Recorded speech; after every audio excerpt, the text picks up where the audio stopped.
लगामच नाही या लोकांना. बिनधास्त जे काय हवंय ते करायचंय. कोर्टात जाऊन काय उपयोग नाही, पोलिसात जाऊन काय उपयोग नाही, कुठेही तुम्हाला जाऊन उपयोग नाहीये. बस आमची मर्जी.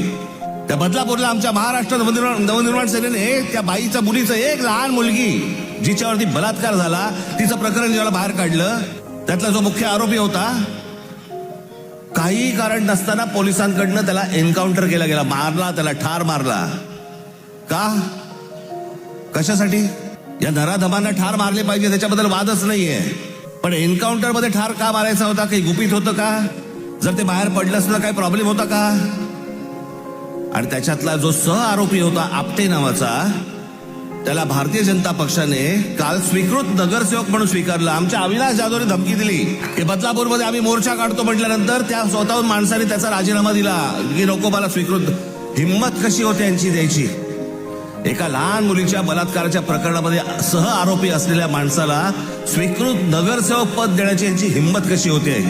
याचं कारण तुम्हाला गृहीत धरलेलं आहे. कोण तुम्ही? कोण आहात तुम्ही?